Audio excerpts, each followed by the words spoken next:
Hello, welcome to the fourth episode of Conversation of Change. We believe that everyone can become a change maker, and through Conversation of Change, we hope that it can inspire you to make a difference to the community, no matter how big or small it is. In this episode, we have with us three inspiring individuals from Children's Cancer Foundation. We have CCF CEO Peng Hai Ying, Senior Counsellor of CCF Liow, Hsiang, and childhood cancer survivor Clement Choo. Prior to this, while I did heard of children with cancer, I never knew how much cancer has impacted these children and their family lives. Even though COVID-19 has caused many things to be in a standstill, these children and their families still have to continue their battle with cancer. So today, our three special guests, Hai Ying, Hsiang, and Clement, will be sharing with us how various stakeholders come together to overcome cancer and how COVID-19 have changed the way CCF help others. To get started, I'll get them to share about themselves. So hi Hai Ying, would you like to introduce yourself and the background of Children's Cancer Foundation? Hi. Hi everyone, nice to meet all of you. Thank you so much for joining us. I hope all of you have had your dinner. So just a very short segment about CCF. We were founded in 1992. So our mission is actually to help improve the quality of life of children with cancer and their families, as well as children impacted by cancer. So this year is our 28th year anniversary and we were actually looking forward to doing our annual Health for Hope event, but it had to be cancelled because of COVID. Would you like to share about yourself? You have mentioned CCF. How about yourself? Sure. Okay. Hi everyone. Okay, I'm Hai. I'm CCF's CEO. I'm actually relatively new. I joined CCF in January this year. So I'm actually social work trained. So I have been in the social service sector ever since I graduated. That was like a long time ago. yeah. So that's me. Yeah. I see. Hello. So next we have Hsiang. Hi Hsiang. Would you like to introduce yourself and what do you do in CCF? Hello, everybody. Hello, nice to meet you all virtually. Yes, my name is Hsiang and I'm with Children's Cancer Foundation as a child life specialist, a counselor there. And I've been there for, I think, 21 years and counting. So my job is actually direct work with the children and their families in the hospital. And I'm largely, I'm stationed at KKH. I see. Okay. Hello. So hi Clement. Please introduce yourself and how you are related to Children's Cancer Foundation. Yeah, hi. So I'm Clement. I was actually a beneficiary of Children's Cancer Foundation when I was diagnosed with cancer at 16. Yeah. So since then they've supported me and then like guided me through up until now. Yeah. I see. So we'll get you to share about your journey with about battling with cancer later on. So I'm pretty sure most of us, even our viewers listening to this live show, would have heard of Children's Cancer Foundation before. But not many of us will actually understand what's going behind working in a non-profit organization. So Hai Ying, can you share with us what is it like to be the CEO of Children's Cancer Foundation? Exciting. well, of course, I think everyone, all of my colleagues in CCF, we really look forward to, waking up every day and then, coming into the office. But just that now, we are, some of us are working from homes, and then it's exciting, it's fun, and definitely very, very meaningful. I would say the work is very meaningful. So we are actually all very lucky and very fortunate to be in a job that that brings us such meaning. Yeah. I see. You mentioned that you just recently became the CEO of Children's Cancer Foundation. So what actually made you choose to take on this leadership role in CCF? Okay. So I'm social work trained. So I have been in this sector for ever since I graduated for about 20 plus years. And then so previously I was with another organization. It was a totally different one. It was an organization serving persons with disabilities. So but I've always wanted to work with an organization helping children. So I've had before in about 10 years ago worked in and led an organization serving children, but it was a very different nature. So I thought so when this opportunity came up, I thought why not helping children and their families with cancer. I think that's really that calls out to me. So yeah, and I love children, so so that's how I'm here. I see. I think some of our viewers would actually are also social in the social work industry as well. So I think your journey to becoming a CEO of a Children Cancer Foundation might be quite inspiring for them as well. Yeah. So how about Hsiang?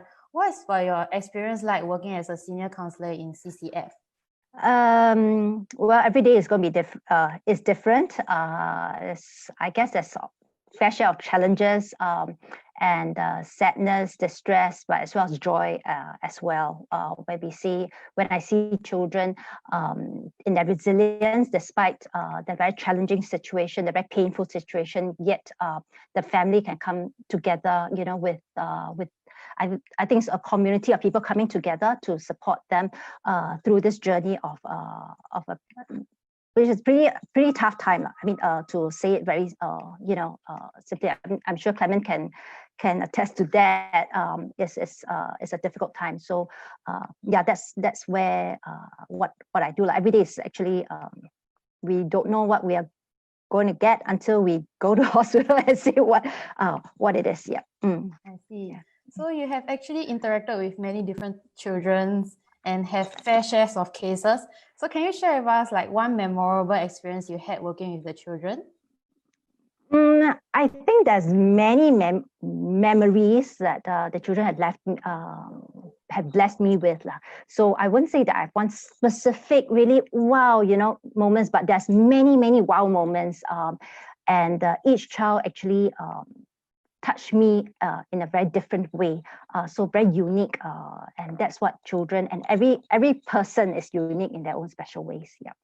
Is that one of the reasons why it prompts you to continue becoming a senior counselor in CCF?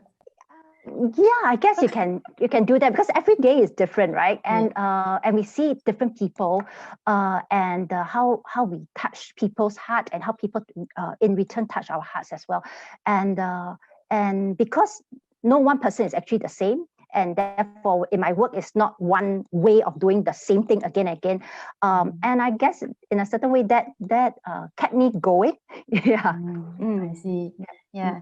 I'm pretty sure some of our viewers watching here, watching this live also want to become a counselor in the future as well. So maybe Hsiang, your experience as a senior counselor could probably give them more insights of what a counselor would be like if that becomes their job.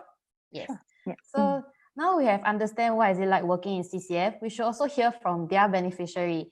So Clement, kindly share with us your experience as a cancer survivor. How was it like, and how was the journey like? Right. So like I mentioned earlier, I was actually diagnosed with acute lymphoblastic leukemia when I was 16. So at that time, it was all really very hectic, and it was a very sudden news. I was like, no one in my family had any background with this kind of blood cancers. So everyone was in shock. But since day one, Children's Cancer Foundation, they've always been there for me and my family. So they've always supported me, like they'll just come by to the ward to check on like how I'm doing, whether I'm bored or anything to help me get like past time faster. Yeah, and I think the support that they gave my family was I think the most important. Yeah, cause like for me, when I was diagnosed, so I was just in the hospital receiving treatment, but my family, they had to shuttle between the hospital and home, so they had to still maintain their like normal daily routine while still taking care of me. So it's like an additional task, additional workload for them. Yeah. So with that, I was they actually led me on to like many events. So like the sharing, like the interview today, I think it's a lot of opportunities for me to actually grow as a person and to share my experiences so that I can raise awareness for childhood cancer. Yeah. Yes. So you mentioned that your family had to shuttle between visiting a hospital and carrying on their daily lives. So the Children's Cancer Foundation actually provided some kind of support to your family members? Like what kind of support did they provide for your family members? Oh, okay. So one of the things that I remember quite vividly is they actually brought about like patients who have been further along the treatment than me. So they brought their parents and the kid, and then after that they talked to us. So like they shared their experiences, and then like they gave us like sort of shortcuts to be able to, you know, deal with the situation better. So like things that can help, and yeah, they can help with the process. Yeah, so I think that actually took a lot of the mystery out of like what cancer treatment is like. So like they told us what to expect. Maybe you'll get ulcers after taking this drug, things like that, and food to avoid. Yeah, so I think it was really helpful, and then they helped connect the families together. So like my mother even have friends that she keeps in contact with, like after so many years that I've stopped treatment. Yeah. Oh, so it's like the mutual support that you have for each other because they can empathize with each other's plights and everything. Yeah, that's very nice. But I'm pretty sure like most of us might not have experience with cancer before. So would you like to share with us what are some challenges you actually faced when you had cancer? All right. So at that time I had to stop school. So I finished my O levels, so I just stopped school for 1 whole year. So during that year, for me, I just had to receive chemotherapy. So it could be like intravenous or like oral medicine. So I lost all my hair, even like my eyebrows as well. So at that time I was quite self-conscious. So yeah, I didn't like to take a lot of photos. And then it just felt like my friends, because my friends graduated from secondary school and they just continue on with their life. So I felt a little left behind. But then like they've all been supportive, and yeah, they kept in contact with me to like check on me and ask me how I was doing. Yeah, so that was one of the challenges I faced. The second one would be like more of the physical. So like chemotherapy actually has quite a lot of side effects. So it can be anything from like really bad ulcers, like from the mouth all the way down to the throat. So you'll make even drinking water difficult and painful. Yeah, so yeah, I think the side effects was also quite bad for for the treatment. I see. So thanks for sharing with us some insights of what a person with cancer feels like.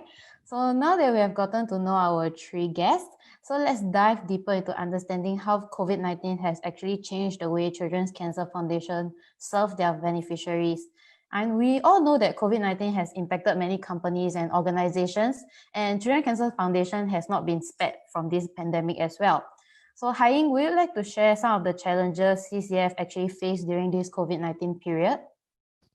Yes, definitely. So all of you know that, we, our social workers and our counselors, we meet our beneficiaries face to face, and that face to face sessions are all very important, in keeping that rapport and encouraging them. So during the circuit breaker, we couldn't be with them at all. So all of us were needed to be at home, and that was actually very painful because we switched to all online. So we were doing all the sessions online. We were meeting all the children, and their families online.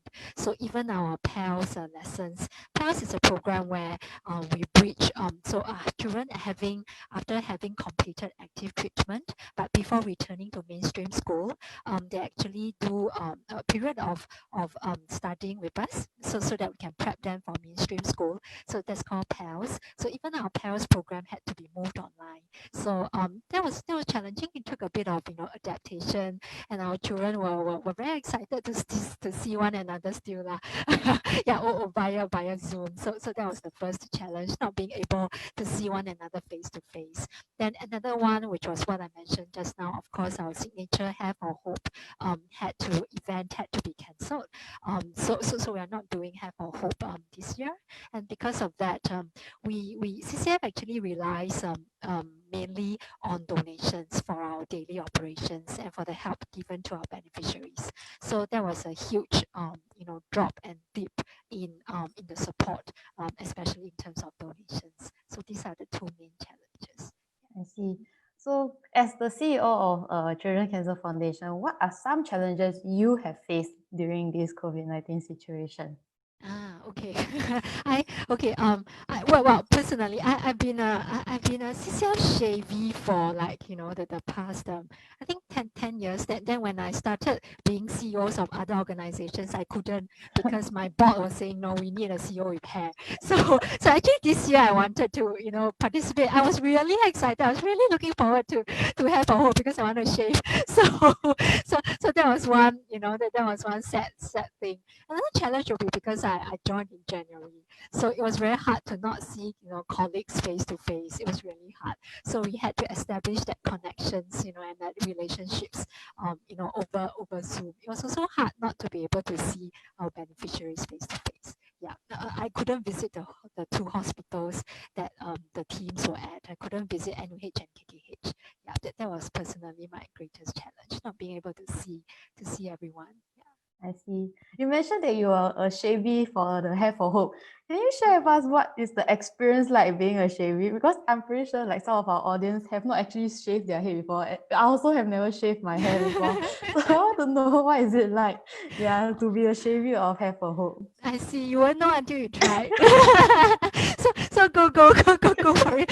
I think the very first time I went for it, I was in Sec 4, so I was 16 years old. Yeah, Wow. I was Sec 4. So at the point in time, I had to get permission from my school teachers, and but I think the day before I was wondering what I would look without hair. So a group of my friends and I, we went, and then it wasn't so bad. So it was all right. Yeah, it was all right. I think the hard part is explaining, being that advocate, because if you look at me, right, I'm pale and skinny. So when I go around without hair, I get people coming up to me and ask me, "Are you all right? Are you unwell?" So I usually take that opportunity to advocate. Then I will say, I'm doing this because there's we want to be in solidarity with our children with cancer who had lost their hair during cancer treatment, and that's actually a very good conversation starter. I actually enjoyed it. Yeah, I actually enjoyed, going around whenever people ask me, what happened to you? How come you don't have hair? Yeah. I see. Yeah, it's a very good conversation starter, if you mentioned, especially if you go to school suddenly, if you turn up with bald hair, everybody will be like, what happened to your hair? Yes. And it's a very good way to build awareness about cancer as well. Yes. So how about Hsiang? Because Hai Ying has mentioned that now counseling sessions are all face-to-face. So what are the challenges have you faced for your counseling sessions? I think during the circuit breaker was really painful. It was really, really painful because we had to adapt really fast, think very fast to see how we can translate what we are so familiar with doing, the taking for granted of the face-to-face, but now cannot face-to-face. Everything is via a screen. And depending on the age of the child, I can't have a session with a 2-year-old, or 3-year-old. Yeah, maybe, but at best it's like 2 minutes, 3 minutes at best, that kind of thing. So where possible, we have tried like WhatsApping, video chat, and then Zoom, which is before circuit breaker, I didn't know it existed, and having to learn a lot of techno things, which is like I'm not exactly very familiar with. So having to adapt very, very fast. And then we're also scrambling around finding resources, trying to see what resources we can post, we can put online, or what online materials that's already available that we can list it out, and then make it available for parents. Because when we are not there, then how can we equip the parents to provide these support for a child, be it letting them know how to explain about diagnosis, about talking about emotions with children. So then 1-2 weeks just scrambling, trying to find resources and pulling together a checklist. Or sometimes we end up posting, some of our colleagues is mailing things or preparing packs of activities that we can actually ask the nurses actually to help give out to the children in hospital, since we cannot go there, right? So so that we try. We can't really emulate the exact what we do face to face, but the next best we can do is that lah. Yeah. I see. So because it's online session, do you feel like the personal touch is missing for the counseling sessions? If you ask me, nothing replaces the face-to-face, the touch, that connection. Yes, there's still a connection, but we still know it's via a screen. But if you ask me, between no face-to-face or screen count. If since I cannot meet face-to-face, then Zoom or the on virtual is the next best thing we can do. Yeah. So has situation improved, or are you still online sessions? Are you still having online sessions? It has improved. It has improved because after circuit breaker, we are allowed to go back, taking turns to go back with different teams going back at different points in time.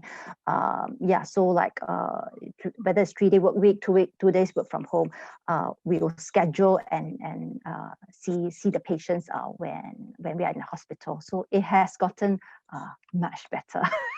That's nice to hear. Yes. So yeah, during the circuit breaker period is the most painful period for all of us, especially. Yes. Yes. So how about Clement? Can you share with us like how did COVID-19 actually impacted your daily lives? Okay, yeah. So actually for COVID-19, so I'm currently in uni. So I was in the middle of the semester when like the school just announced like, we are just stopping all the lectures. So everyone just go home and everything is online from then on. So I took a break since say around start of May all the way until August, and now school has started. So I think the challenge at that time was actually finishing the modules, because now that everything was online and for my school there was no more exams.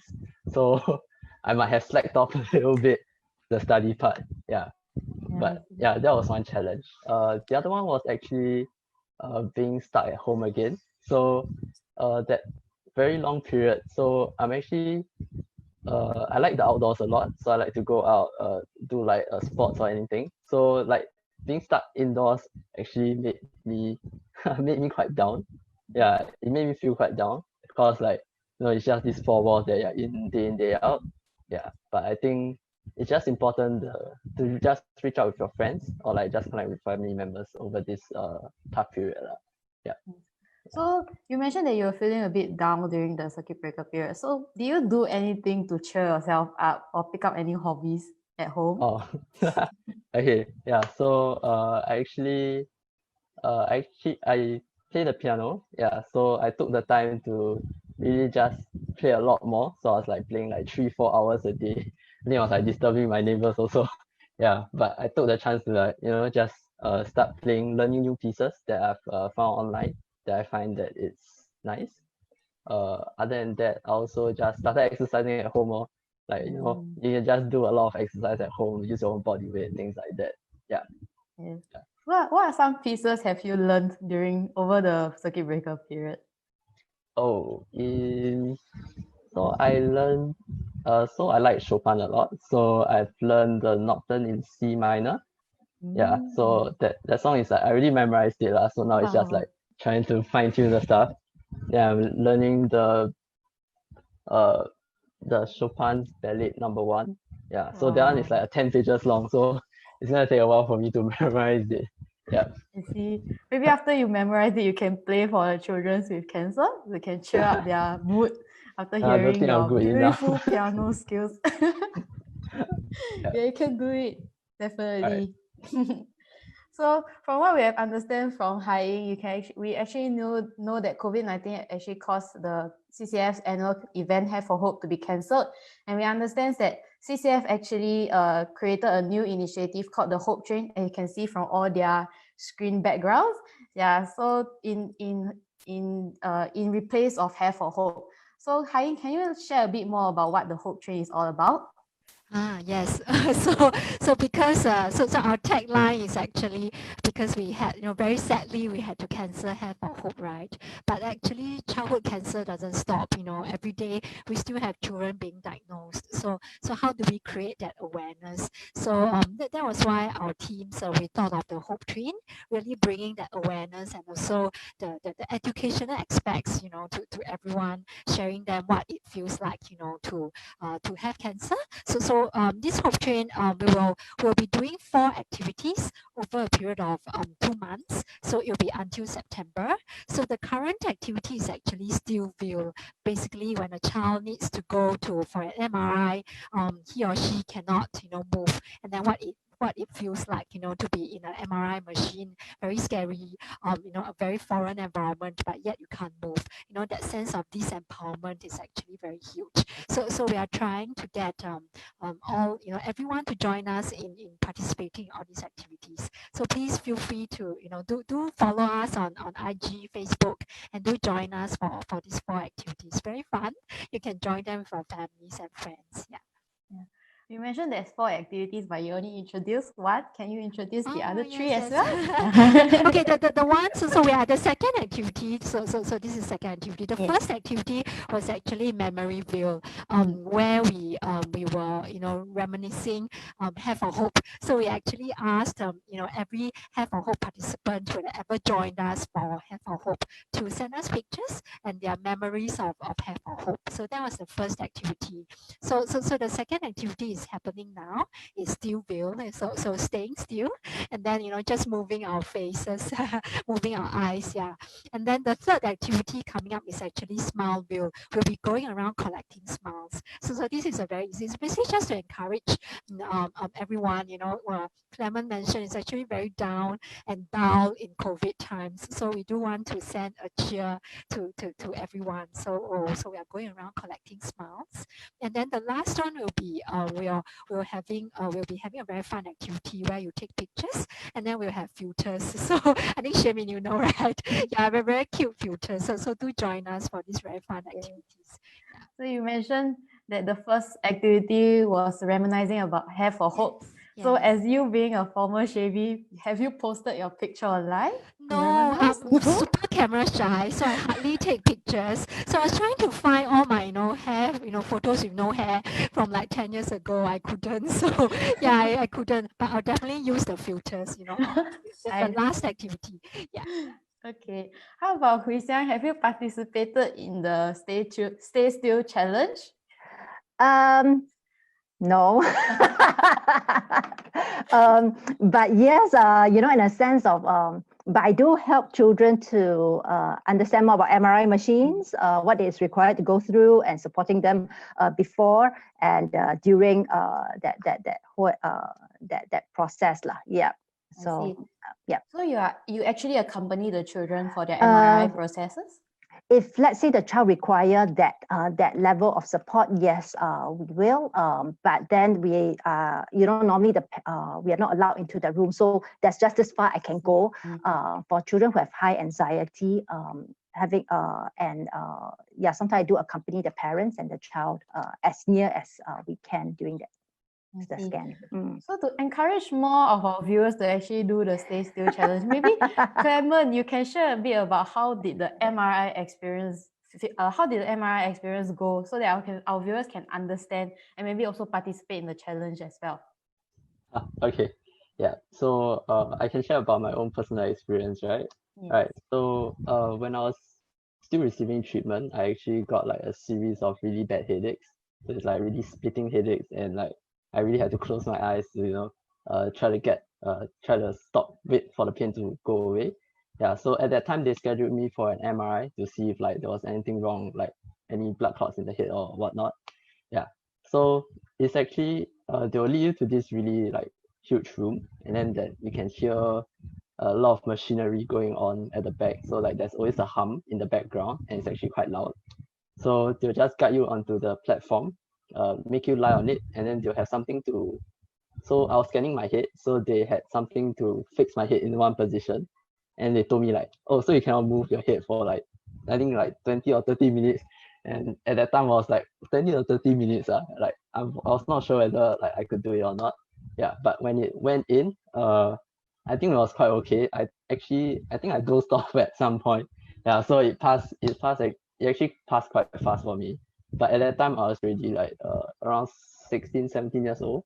So I think for like the smaller kids it might be a little scary, because like you can't see out of it at all. So even your parents can't go in the room with you as well, from what I think lah. Yeah. So I think it's it'll be quite a jarring experience for them. Yeah. Probably because of the humming loud noise that you mentioned at the back, that probably scares them as well, because it's a very loud noise and they're all alone by themselves. Yeah. So now that our viewers have understand a little bit about how the MRI experience is like, maybe our viewers can also participate in joining them in support for the children that go through MRI by participating in the Stay Still challenge that's currently our second activity for the Hope Train. And for Hai Ying, can you share a bit more about what else can our viewers or the public do to support these Hope Train initiatives? Oh, sure. Join us, do our activities, have fun, and also, if everyone doesn't mind, please donate to us because, like I shared, we are very reliant on donations to keep our work going and to also keep the help to our beneficiaries ongoing. So do donate if you have that, if you have something extra. So I know times are difficult, so we are not expecting people to really come in and say oh I have a lot. That's all right. Yeah, we don't we are not expecting that, so it's okay. But I think the most important thing is to journey with us, and journey with our children on this in their whole battle against cancer. That's more important to us. Yeah. Okay. Then may I know what is the goal of this Hope Train initiative? Yes. Yeah, we actually aim to raise 1 million of funds after this campaign ends. So again, please help us spread the word. And if you have donated or participated, thank you very much. To all of you. Yeah, and we really appreciate every small gesture. Yeah, thank you. So for our viewers, all you need to do is just head down to the Hope Train website to actually check out the activities. And there are three different activities that you can participate in. And all you need to do is post it on Instagram and tag the Children's Cancer Foundation as well as the Hope Train. Yes.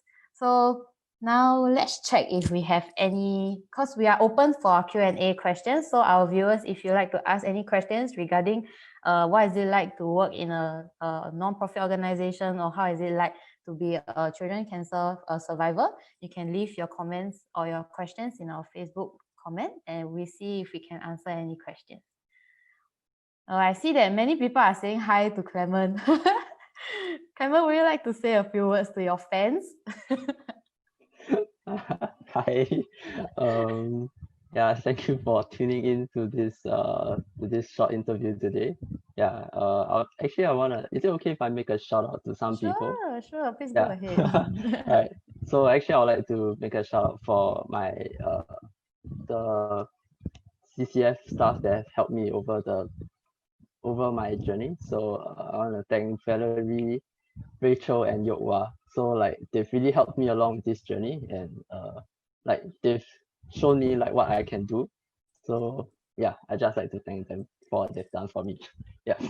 So the person you have shout out to, is it your counselor, or who is it?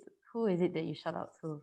Oh, okay. So they were my case workers. So they were actually like in charge of me, like just like taking care of me, things like that. Yeah. So they were the closest people that I've been with in CCF. Yeah.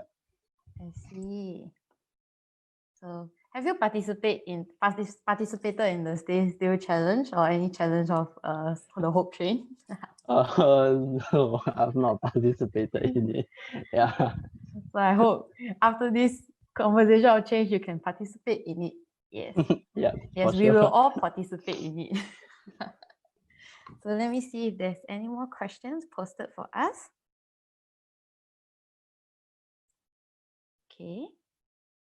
Okay, I don't see any questions. So maybe since we still have time, maybe I will get Hai Ying to share a bit for our viewers, especially those that wants to work in the social service sector in the future. Maybe we can ask you, what is one advice we wish to give to our youth or our audience if he or she would like to work or volunteer in the social service agency? You cannot save everyone. You're not Superman. Really, it's true. Because I have a lot of ex-colleagues who joined the sector young, and then they leave very disillusioned because they feel that they lost beneficiaries along the way, especially in our in current the CCF work, where we do lose children to cancer. So you really can't save everyone. So that's the positive note, if anyone is interested in try as a volunteer first, because you'll get the sensing, you'll get who you'll be working with, you'll get the nature of the work, and then you also understand a bit more as to how the sector works. Yeah, I think that would be very good background knowledge and context. Yeah, and then I think anyone who is interested in trying will already have the passion, so I wouldn't I wouldn't touch on that lah. Yeah. That's true. Yeah, because like for me, I have actually studied business in social entrepreneurship for my diploma, and I actually hope to become a social worker when I finish my university. Yeah, and your advice really like knocked some sense into me, because what I wanted to do is always reach out to beneficiaries, reach out to people that I can help, can support, but not everyone can receive my support, or like not everyone I can support them fully till the end. Yeah, so yeah, exactly. Yeah, when I first started out, I was doing child abuse. I was a child protection officer, and we do lose children along the way, to abuse. That was sad. That was sad. But it's how you bounce back. It's having that resilience lah, and the belief that whatever we do will still make an impact. So yeah.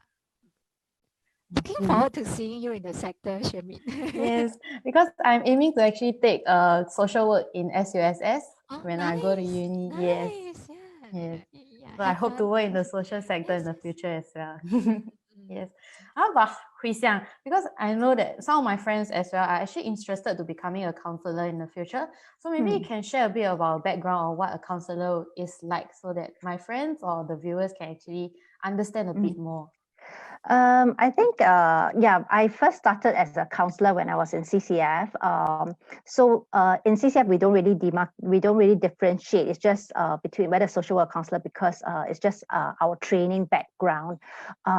Then as I went along, I got myself more trained further in child life specialist, which then is more working directly, not saying directly with the children, but it's really working with the children under stress and under traumatic situations, and how to use the various tools and mediums that we can to help to support them, whether how to overcome fears, how to overcome certain,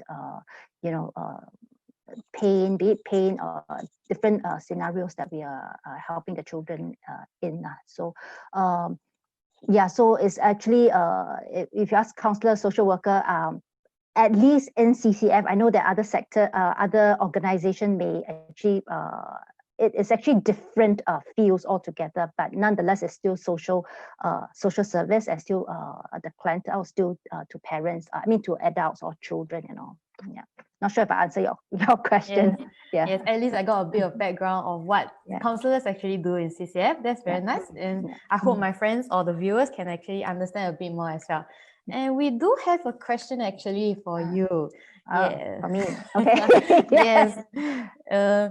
The question asked is, how do you deal with the loss of young lives? It is it's not easy. I remember when I first started out, when I just came to CCF, it hit me much harder. Not to say that now I'm immune and kind of immune to it, but just develop new coping strategies. So what I did, I remembered, was actually I write journals when I was much younger. Write journals, especially for children that who had passed on. I write about them, what I remember most about them, what they actually taught me. So it's in a way, it's me keeping the memories of the child alive. And as I'm writing down, I'm reflecting also, knowing how I actually have helped them and how they actually have blessed me in that process. So then, of course, the other part is a lot of having a good social support is very important.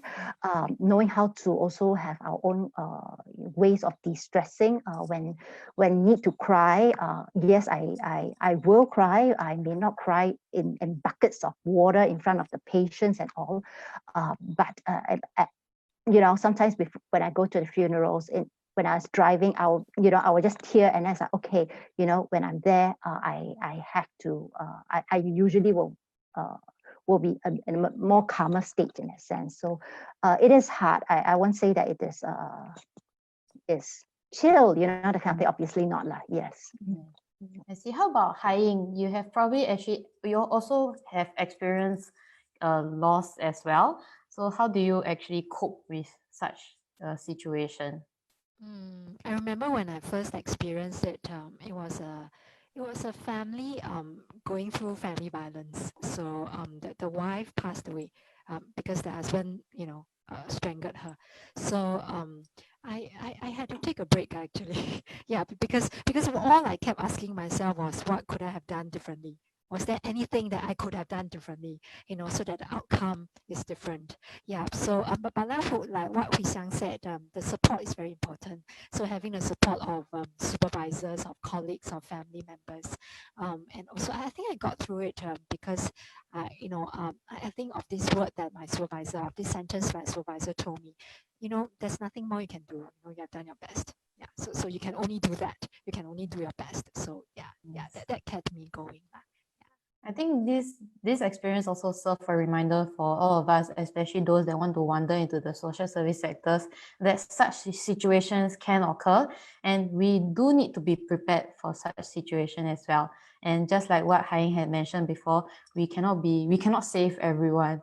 So yes, this served a great reminder for all of us. And I have another question for Hsiang. Hsiang, you're very popular with questions. Yes. All right, come. Yes. Let me answer. Okay. Yes. This person asked, do you see COVID isolation leading to greater stress for the patients and families? And any advice on how to cope with such situation? Okay, I think with COVID, because children, when they're on treatment, they are already pretty isolated. And because they can't go outside anyway, so I have kids and teenagers telling me they are prisoner of hospital or home. So if you ask me again, I'm not in that situation, but I imagine a sense the isolation have already started when they are diagnosed with cancer. Now, what's the difference with COVID? Could be family members are also, like during circuit breaker time, obviously right now, a lot of parents are working from home, other children in the household, everyone may be inside a space. Some people may have bigger space, some people have much smaller space, shared space, and with that, sometimes potentially come much more conflict. Maybe last time will be just one parent is at home caregiving, but now got two parents plus two other kids. So I imagine that degree of stress can be quite challenging for the child with cancer, as well as the family members or even the siblings in a sense. So if you ask me from a third person point of view, that's how I see it. But yeah, it may be different from family to family actually. I see.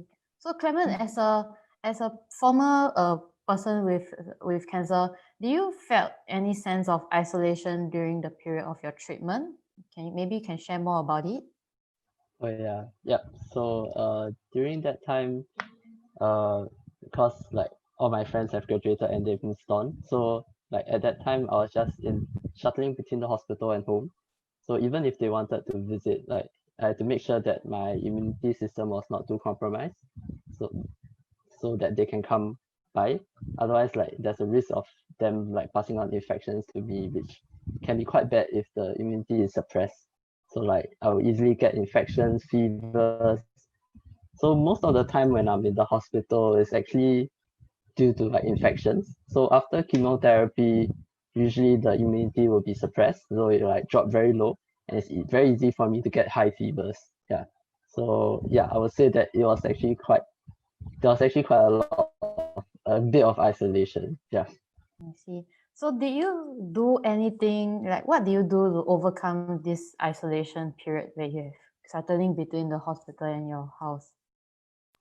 Oh, so actually during that time, I play a lot of video games. Yeah. So at that time there was still like the PSP.